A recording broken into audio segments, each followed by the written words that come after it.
Blessings, everybody, on the replay. We are November 6th, and we are very, very close to when Saturn just stationed direct. So that is our focus for today. And actually, I'm wearing some black for Saturn, but I also always get red vibes from Saturn. So I'm pulling those in as well. We're going to talk about Saturn direct, absolutely.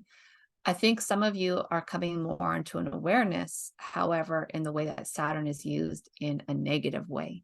And I just always want to bring to our awareness that anything in a planet that's made out of duality, such as Earth, everything will have a positive aspect and a negative aspect.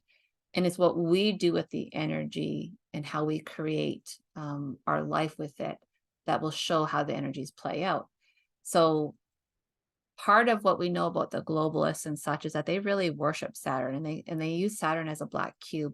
And actually there's places all over the world with very disturbing statues or monuments of Saturn. Why? One of the reasons why they like it is Saturn as Kronos in Greek mythology, who was a Titan, is said to have devoured his children. So his children are known as the Greek Olympians, which would include like Demeter, Zeus, Poseidon, Hades, and the list goes on. That kind of first pantheon that's not Zeus's children, but his brothers and sisters. So Saturn, fearing that he would be overcome by his children once his wife, and I believe it's Rhea, once his wife gives birth, he consumes them, all except Zeus. Zeus is hidden by Rhea and ends up answering the fears of Kronos, and that he ends up taking him over, banishing him, and then Zeus rules all of the gods and of Mount Olympus.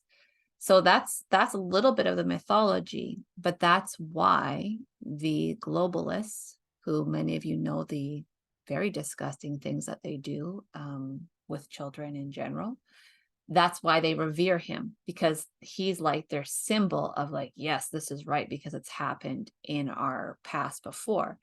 But now if we connect it to Atlantis, what we should understand, and of course this is the dark aspect of Atlantis that I wish wasn't true, but it is, when you have the influence of Lucifer / Satan, the Martians, AI, negative Orions, and the Greys, when you have that influence coming to Golden Atlantis and eventually corrupts Golden Atlantis, what you end up doing is getting a worship of the god Baal, right? You can say Baal, but it is to me Baal. And Baal, what does he want? Like Moloch, like we read about so often, those of us that are attuned to these things, they want child sacrifices. So the Atlanteans who once, how it is now, how we see our children as children of light, as vessels for truth and innocence, our direct connection really to source, to God. Even though we birth them, they are our teachers, right? They're teaching us that connection that we've lost. They're teaching us that wonder and magic of our world. The Atlanteans absolutely saw their children like that to a certain point. But once they got corrupted, then they start sacrificing their own children to Baal and to Moloch. And this then continues from Atlantis into Egypt, and from Egypt into Rome. And eventually it's, it stays in Europe a lot. It goes to Germany, it comes to the United States, into North America, and it's worldwide. So there is that aspect of Saturn, which we do not touch, not because we have to have fear about it, but it's not resonating with who we are. Those of us who are warriors of light, who are light workers, who really honor Source and all of her and his creations, who love the angelics, who love people, who love Earth, we will never use Saturn in that way. So I just want to get that out of the way so that we understand everything has a negative aspect. It's just like when you think about Mars. In general, Mars is perceived as negative. But when you use it in the most positive light, as a warrior of truth, of divinity, of light, of protection, it's an incredibly beautiful thing, and it's where the divine masculine is really wrapped up in the energy of Mars. So there's no need to fear anything, but we do have to be aware of it. Now, Saturn, its higher aspects, which is what we work with, Saturn is known to really be father time, keeper of time, and keeper of karma. So when he comes direct, it's like, okay, what have you been doing the last 4 to 5 months? When I've been in the underworld, when I've been kind of hidden and the shadows are there, how have things been playing out?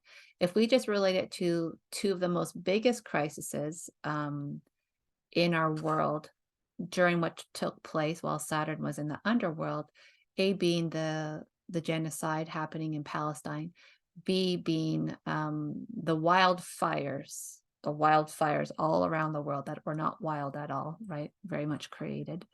When we see that, then what happens when Saturn comes direct, he's going to be asking each of those groups to then respond to him.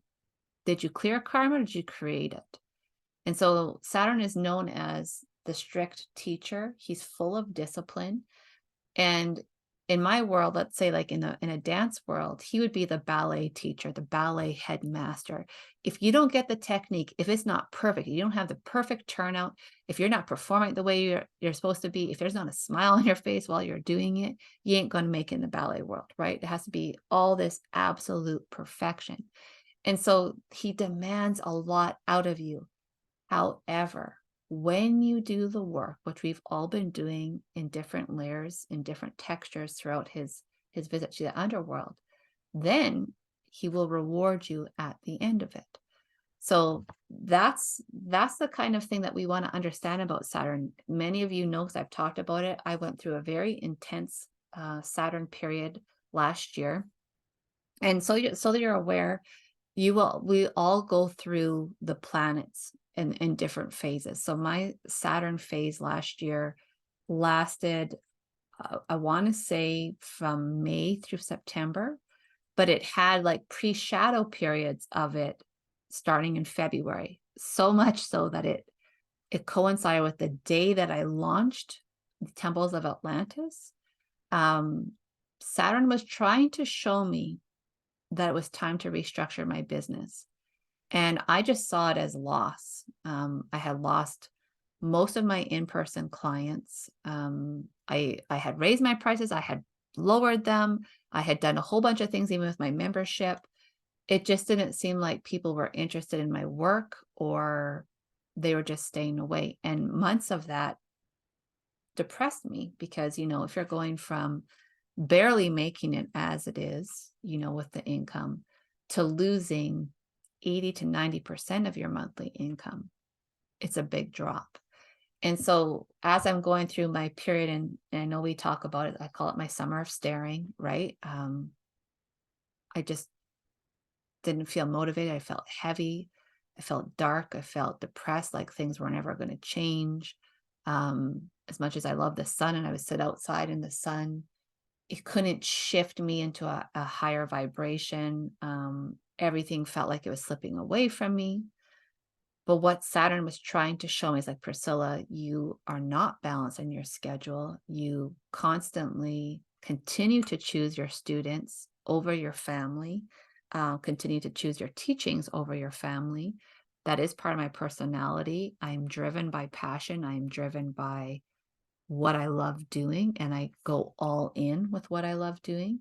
But he was trying to show me, and for those of you that don't know, I had a big fear about changing this Monday class. I had it in the evenings, and I had a big fear of what will happen if I change it to during the day, because that means during the day, usually when my kids are at their homeschool co-op, it's easy for me to teach right now. I'm not taking any time away from them. But Monday night, now I'm not eating dinner with them, or I'm unable to get them to their activities. So he was just trying to show me, he wasn't punishing me. He was trying to show me, how can I organize my business and my life to make it work for me, which will then serve others. And so I had to come through a very, very tough time with him. So a lot of times when I feel like my students are going through really tough times, that sounds like a Saturn period, I will advise for you to get your Vedic astrology chart read, which I have a couple friends that do it very, very well. So a little bit of the personal energy of it. Let's understand what this particular retrograde was about. So he started on June 17th. So let's just keep that in mind. So June 17th is about 3 to 4 days prior to Letha and the summer solstice. So you just start to think about where you were energetically, emotionally, mentally, physically on June 17th. Okay. So I'm writing that down because I know where I was.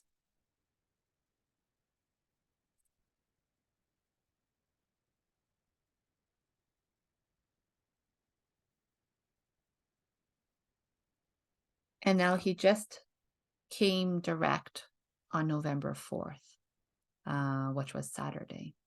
Saturday. Well, how perfect. Saturn came direct on Saturn's day. Love it. Good job, Saturn. So it's typical for him to spend 6 months of the year in retrograde. But this past one we just came through was extra significant because it was the first time Saturn would retrograde through Pisces since it was back in the zodiac in March.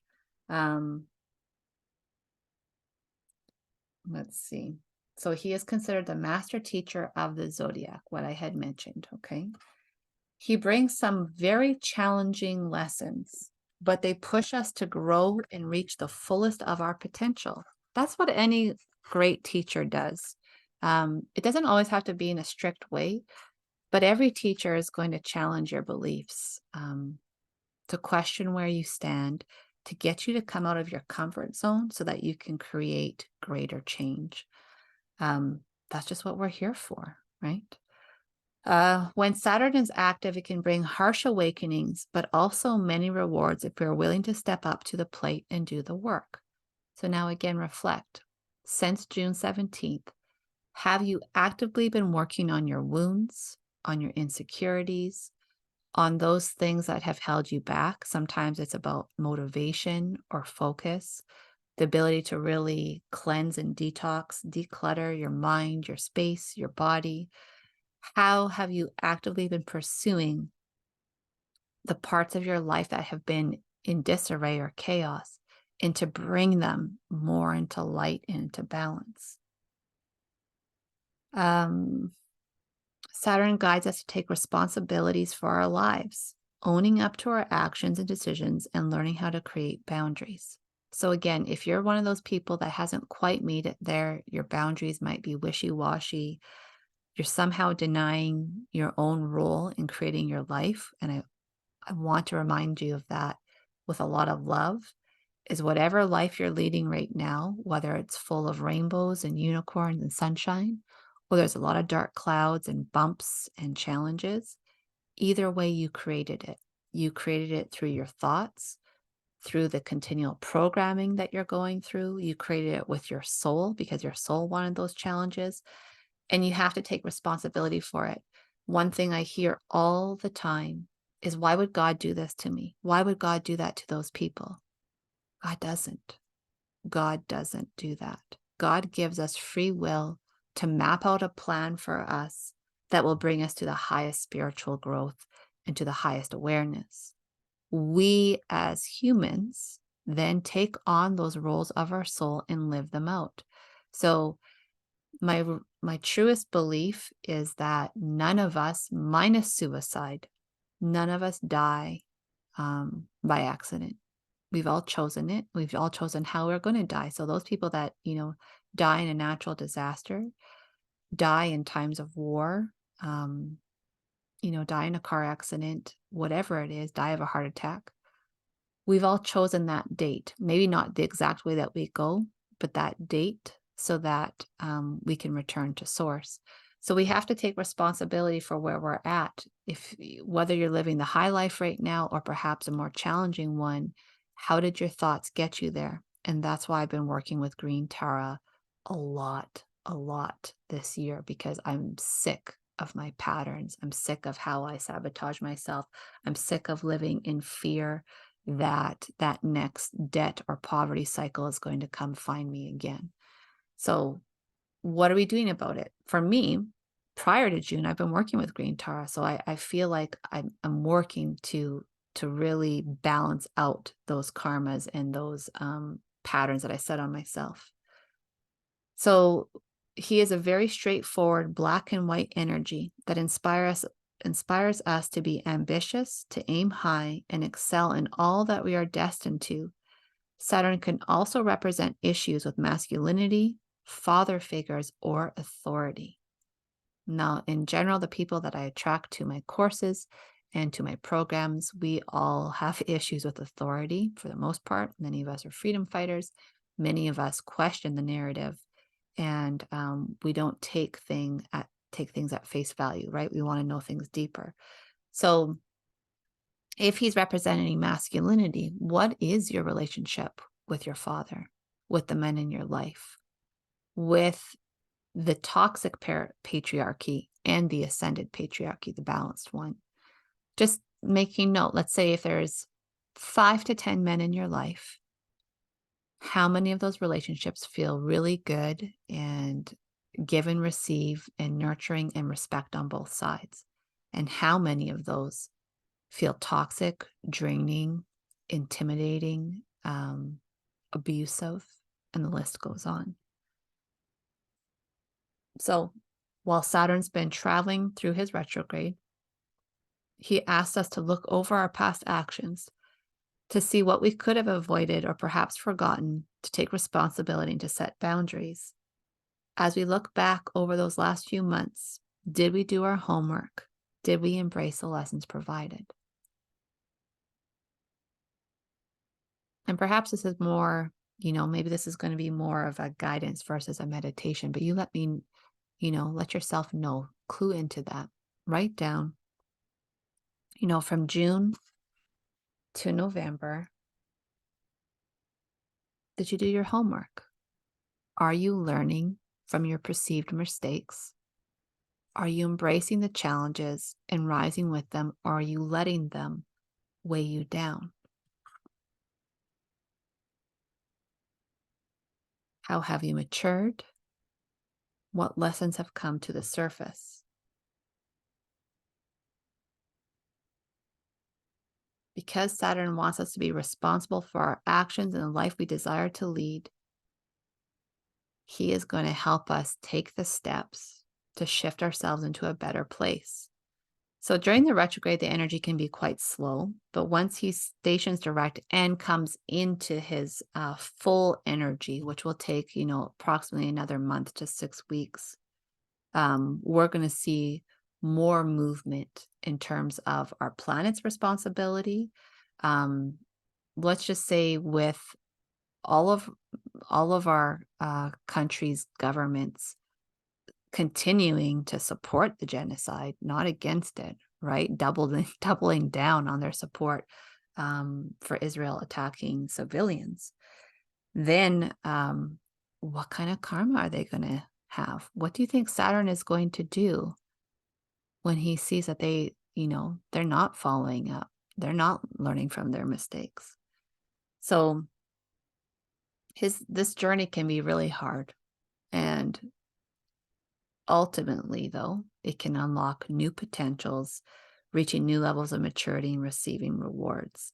And so now that he's stationed direct, now you can expect to receive the rewards. So let's, oh, wow. Sorry, I'm just reading this right now. So November 7th to 8th,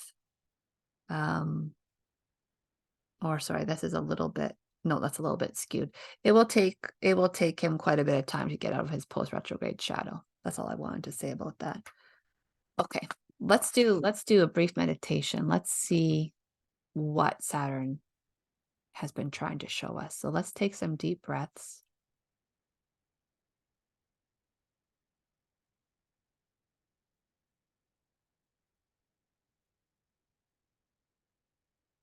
And let's acknowledge that that the version of you that was in Saturn retrograde is now your past. Okay, so even that part of you that was with Saturn as he stationed direct on Saturday, that's already your past. That's already a different version of you than you currently are today. You have gone through even some experiences that have either, highlighted and opened and expanded you or made you rethink and reroute a little bit. So I'm calling upon Saturn as Kronos in his really highest form, in his highest light, that part that is a master teacher and one that's here to show us the possibilities of when we take accountability and responsibility for our actions, our words, and our thoughts.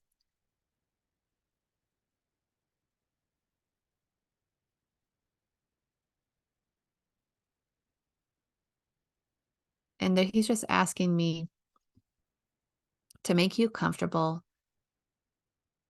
in a place that you know is a teacher for you. Okay, so for me, I'm going to go to Atlantis, but for you, it might be a forest with Gaia, it might be the ocean, it might be a particular city. It's just somewhere where you know that you are able to receive downloads of wisdom, of enlightenment, but also where you've come to at a crossroads, where you know you have decisions to make, where you know that things could get a lot better from this point or a lot worse depending on your decision. So if all that sounds confusing, then just be somewhere in nature. I am the light within and light surrounds me. I am the light within and light surrounds me. I am the light within and light surrounds me. You're grounding, grounding, grounding. Your lower chakras are all open, spiraling, activated, connected to your Earth Star chakra, to your purpose, to Gaia, to your humanity. Your heart is open and radiating love, while your upper chakras are expanding and reaching into the heavens, asking for more conscious awareness, for greater knowledge, for greater wisdoms, for greater teachings.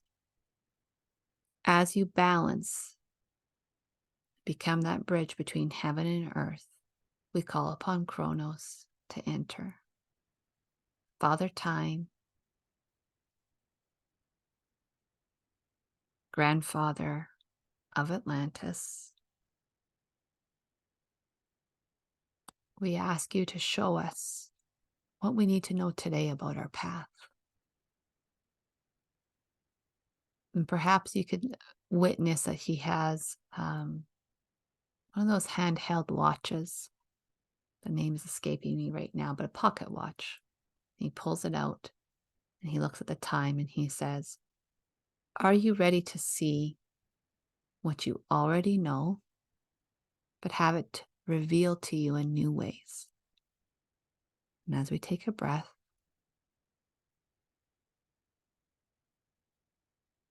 we respond with a confident and curious yes.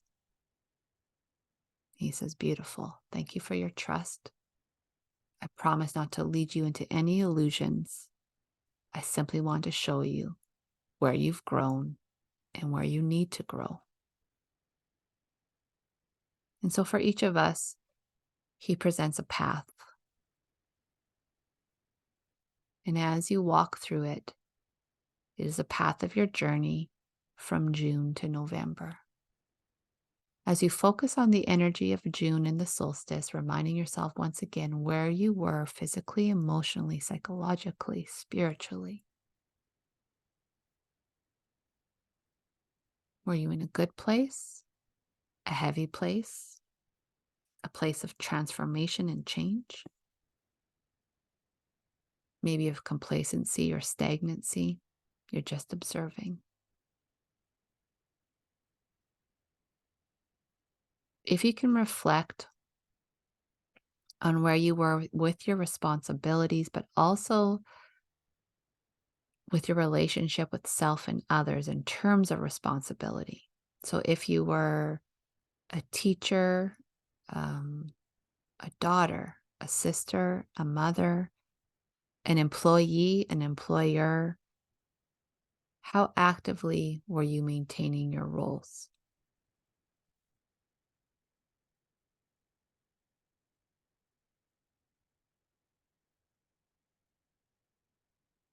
Did you step up to the plate when needed? Were there any things that you kept having on a to-do list that you pushed off constantly? And just noticing where you are now with those same ideas or thoughts. And then as we go forward into July and August, where would you say you were with your responsibilities?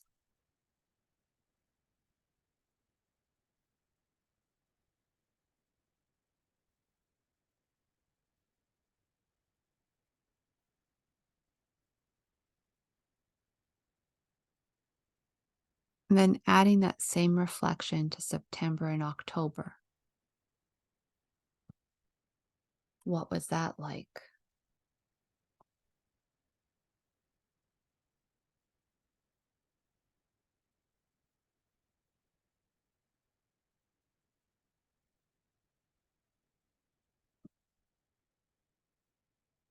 And with that same scope, do you feel like there's any karma that got resolved or cleared? Was there certain relationships that you mended or perhaps even let go of? Were there certain ways that you came into completion? Now, we've been walking the path with Saturn, but he asks you now to sit.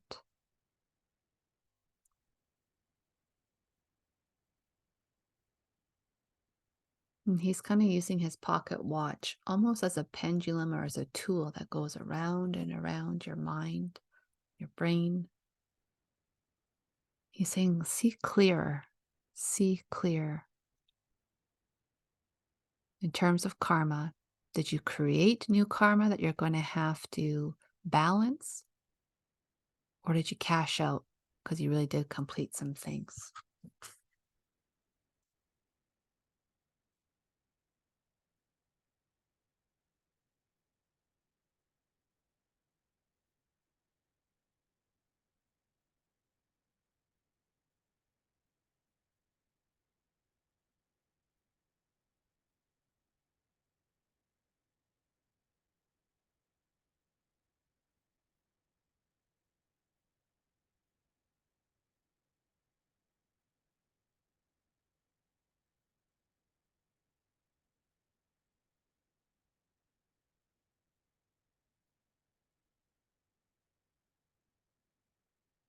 And then from there,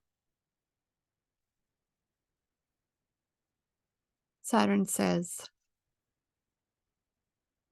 how are you feeling about all of it? Now, when you're looking at this big picture of your karma, of your actionable steps, of your duties, is there anything that you want to take from this retrograde period, from the medicine of it, and apply to your life going forward?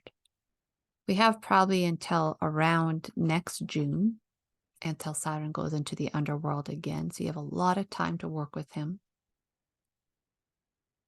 But what were some of your biggest gains in terms of your experiences, your knowledge, and your wisdom that you can start to apply so that you don't have to repeat cycles?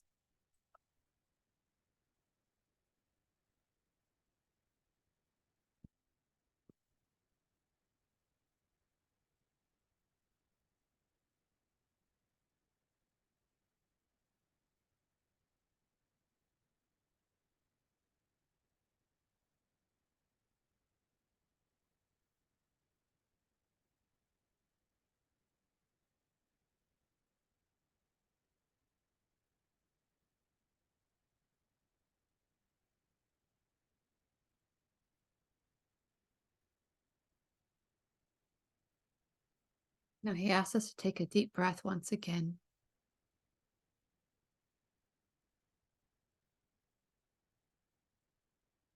He wants to take you to somewhere that feels a lot lighter and clear.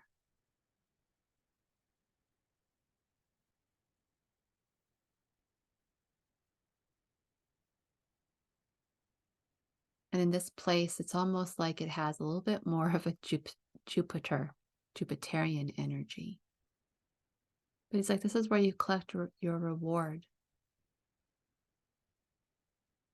So things that he can reward you with is a boost in your business, a new job opportunity, relationships that perhaps are re-sparked or reignited because you've done the work to heal yourself and heal them. I don't feel like we get to choose a reward, but I want you to understand that it's unlimited, that the universe loves to surprise you and bless you in ways that you may have been hoping for, but are quite unexpected. So, all he's asking you to do really in this golden space is keep your heart open, your arms open, and your third eye open, and just to walk around it, almost feeling like those three parts I just mentioned are pulling in the goodness, are pulling in the rewards. Like you yourself are becoming magnetized as a reward for the work that you've done. Om Tare Tum Soha, Om Tare Tum Soha, Om Tare Tum Soha, Om Tare Tum Soha, Om Tare Tum Soha, Om Tare Tum Soha, Om Tare Tum Soha, Om Tare Tum Soha, Om Tare Tum Soha. Breathing in.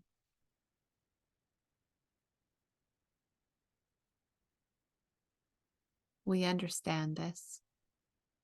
Now let us just have faith, and not in a revenge kind of way, but have faith that everything that's happening on our world does have a balance, and all the karmas that need to be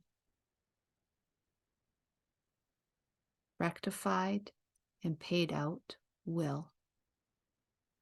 And that some of the people leaving our planet right now, even if they seem like they're in really horrible ways, they might have paid their karma in this lifetime and now will be set free. So can we understand that everything is going to be okay and everything is okay?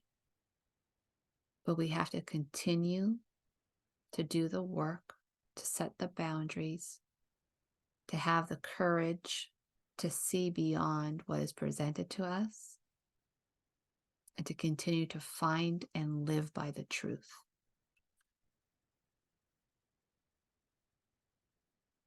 I am the truth of the light.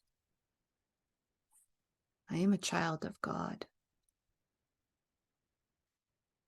And I am here with great purpose. And so it is. Breathing in. Our last little part is just for you to tune into a message from Saturn, from Kronos.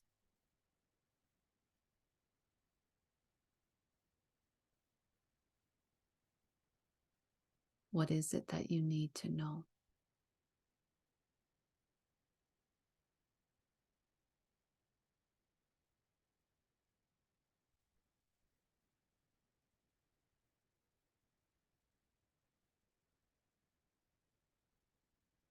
Okay, if you don't hear anything, just allow it to be.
Taking a breath, saying thank you.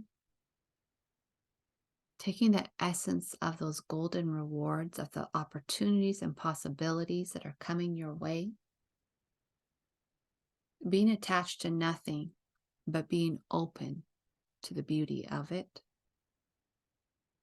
We thank Kronos for this time together. We come back to the space that we're in, back to ourselves. And we ground once again. Rama, Rama, Rama, Rama, Rama, Rama, Rama, Kriya Raku.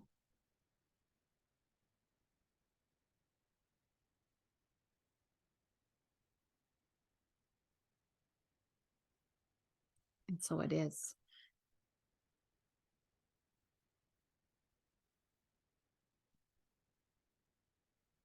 So for those on the replay, many, many blessings. This is the last time that we will be seeing each other for a while, for me filming live.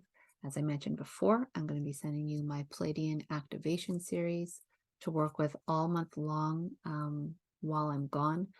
Our next live classes, FYI, let me just check the calendar, is going to be December 3rd. That will be our last class in our Journey Through Chem series and program. And then December 4th, 11th, and 18th will be live classes with the Galactic Temples of Light and our weekly meditations.